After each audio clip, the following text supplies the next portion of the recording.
Toyota just keeps on growing in the middle.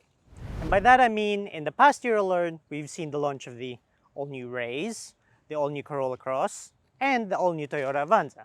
And now we've got this, the all-new Veloz.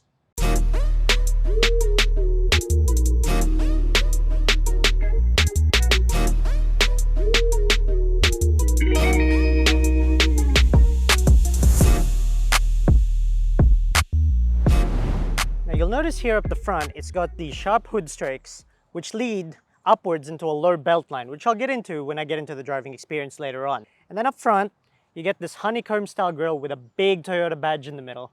And then along the side are these sleek headlamps with LED daytime running lights, which have a little bit of a Veloz badging here on the side. Capping off the front are some black and gray plastic claddings underneath. Sharp lines and 17-inch alloy wheels make up the sides. And at the back here, it's got this slim LED strip. It's Toyota badge in the middle. It's got a camera up here and a camera down here. Big Veloz badging here. And just like the front, it's got black and gray plastic claddings all down the bottom.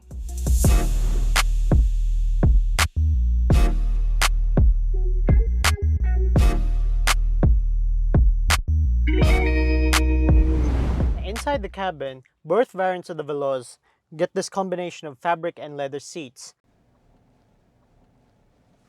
You also get a wireless charger here, or a hold button here, and USB ports on this side and not on this side, because this is obviously a byproduct of the right-hand drive conversion. And the steering wheel gets both telescopic and height adjustment as well.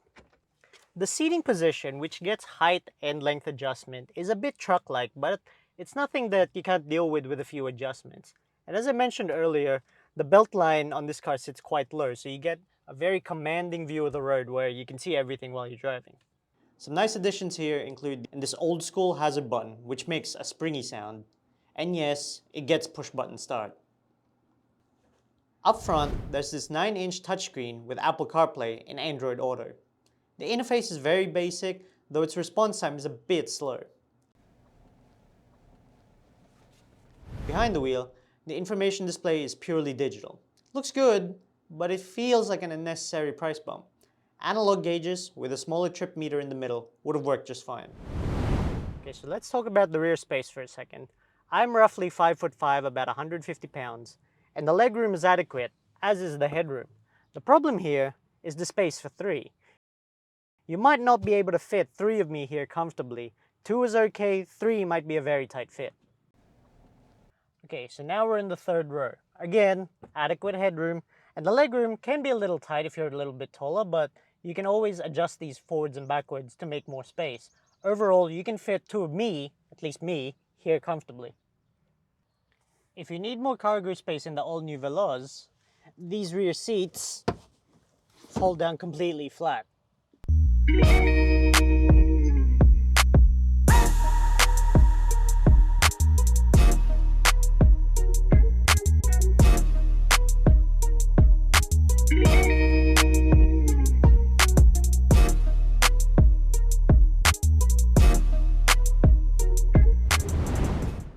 The all-new Veloz runs on the same engine as the all-new Avanza, that being a 1.5-liter gasoline with 105 horsepower and 138 Nm of torque. Now this might be a point of contention for some buyers. On the one hand, that kind of engine is pretty normal in this segment. On the other, this is supposed to be a 7-seater people hauler. So, how does it fare? We tested this out with 4 people in tow and some gear in the back. If you tap the throttle gently, you'll get to your desired cruising speed in due time. The problem comes when you need to suddenly overtake or climb up somewhere steep. If you put the foot down, you'll hear this whirring noise as the engine tries to keep up with what you want it to do. So that happens when you try to overtake.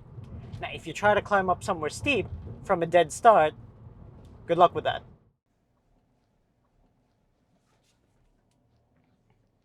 The steering, meanwhile, is feather light, and I do mean feather light.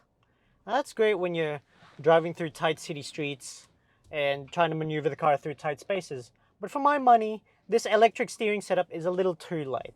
I like something with a little bit more feedback to remind me of which way the car is headed. The suspension on the all-new Veloz consists of McPherson struts up front and a torsion beam at the back. Now, rough roads will prove a little bit of a challenge, but this is a huge improvement over the old and stiff Avanza. Road trips with the family are going to be a lot more fun in this one. Now, one point of contention I have is this jutting overhang here at the front. It tends to scrape when you're driving down, say, a slightly steep driveway. On paper, the Veloz's ground clearance is 190 millimeters, but in practice, it actually feels a lot lower than that. Features-wise, this top-spec V variant gets the Toyota Safety Sense suite of safety features that includes lane departure warning, automatic high beam, and pre-collision system. The system isn't the most advanced out there, but for this price point, it works just fine. Now, the final thing to consider, as with any car, is the price. The all-new Veloz starts at $1.185 million and $1.255 million if you opt for the top-spec V variant. Think it's worth it? Let us know what you think in the comments, and don't forget to like, share, and subscribe. This is Jason Tullier from Top Gear Philippines, and I'll see you next time.